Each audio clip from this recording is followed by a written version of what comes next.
the new $1.7 trillion government spending bill, or so it's been touted by news media outlets. Now, the reason I want to talk about this bill is because it was recently passed as just before the end of the year. As of this recording, it's January 3rd, 2023. Happy New Year.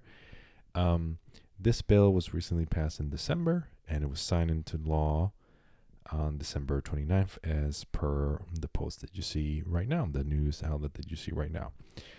Now, this bill was passed with very little like public consciousness, and it was for a reason. And I'm gonna go down the list as to what is in the bill, what is outside of the bill, so that you know how it affects you. All right. So let's look at a couple of those things. And with that, I'm going to share with you a couple of screenshots that kind of illustrate basically how the bill is structured, and what are the most important aspects of the bill. And I found a couple of news articles from on Instagram from The Hill, and I think they broke down very easily how this bill is structured, right? So at the end of the year, right, Congress needed to pass some form of spending bill, some form of bill that would fund the government, right? But in most media outlets, they called it like a spending bill, like the one you saw on CNN. If you go to Fox News, you see the same thing. But it's mainly a funding bill. It funds the government and other important functions of the government, right? But generally, these types of bills are passed either in a lame duck session, or it's just to get government to go by, right? And the Democrats rushed through this bill because they knew that Democrats were going to lose the House after the 2022 midterm elections. And so if they wanted this bill to be passed and avoid a government shutdown just before the handover of power, they needed to pass it. So with that being said, what made it to the bill and what didn't? It's called an omnibus package because it's something that's fast-tracked throughout both chambers, the House and the Senate, right? And within that omnibus package, you have 12 appropriation bills, right? One of them, the most important thing, is that they will fund the government through the remainder of 2023 fiscal year, which ends in September, right? And its expected package already passed as of this recording, right? Gave a couple of stuff, and while other things were cut. The biggest thing, the most important thing, unfortunately, more military spending. It includes $858 billion in defense funding through what is called the National Defense Authorization Act. And guess what? More funding for Ukraine, up to $40 billion in Ukrainian aid, which includes these suckers over here, which are drones. In the bill, this is an amendment from Josh Hawley, Republican in the Senate. There's a limited TikTok ban. So it would introduce legislation that will seek to prohibit the use of TikTok on government phone and devices. So it's not an outright ban of TikTok, but rather a ban of TikTok on government phones, right? There's also the Electoral Count Act reform. So this basically removes the ambiguity about what the vice president's role is. So this had pretty much good bipartisan support in this regard. So it reforms the law that was in place from 1887, and it will clarify that the vice president cannot overturn elections in Congress. Something that became an issue during the January 6th riots of 2021. What else is in the bill? Disaster relief, quote unquote, which means $40 billion in funding to, quote, assist communities across the country recover from drought, hurricanes, flooding, wildfires, natural disasters, and other matters. This is according to Patrick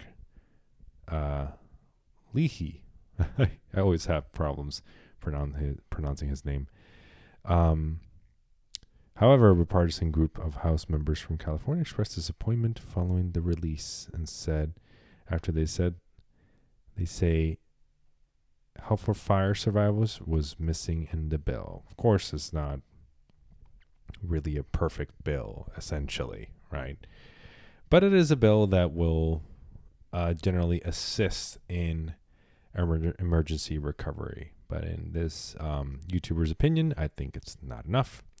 What else is in the bill? Nothing else. Nothing else that is notable. What is out of the bill? A bunch of things. An increase in real dollar non-defense spending compared to inflation. So while defense spending saw a 10% jump, this package includes a $772.5 billion in non-defense discretionary spending, a less than 7.1% increase to inflation rate. So a whole jumbled mess to indicate not as much funding as they thought for non-defense spending. So a lot of defense spending, but not that much for defense spending.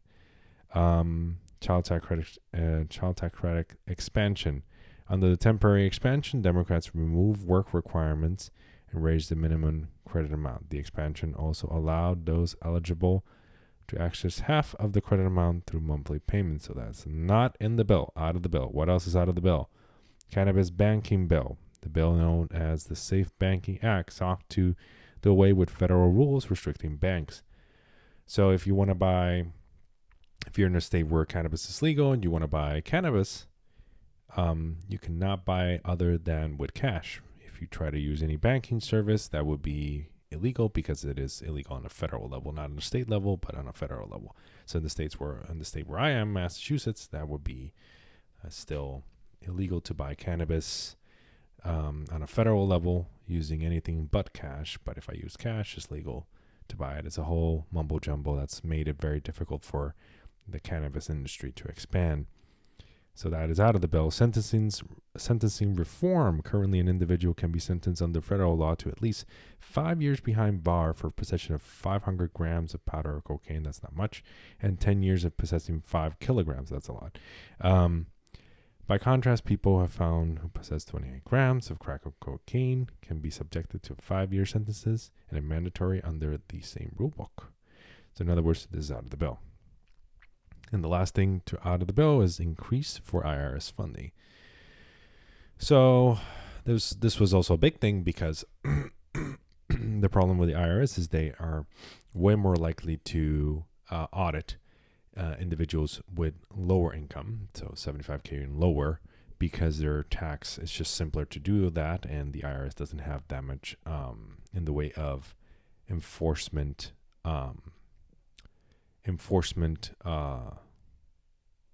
resources, right? So they wanted to allocate more funding towards it, but Republicans cut that funding essentially.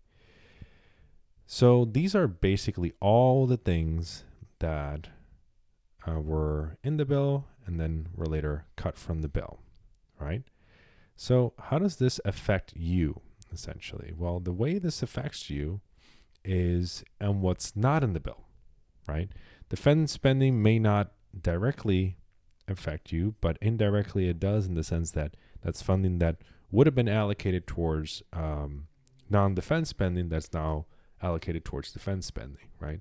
And this was a bill that's just passed as part of a larger government funding package, right? It was sort of like promoted as a government funding package, but then a lot of these things were snuck in and passed through the bill, right? Similar to what happened with the Inflation Reduction Act, which had nothing to do with inflation. So thank you so much for watching. Please leave a like, subscribe to the channel if you found this video informative. Please share it with your friends, and I'll see you all on the next one. Bye-bye.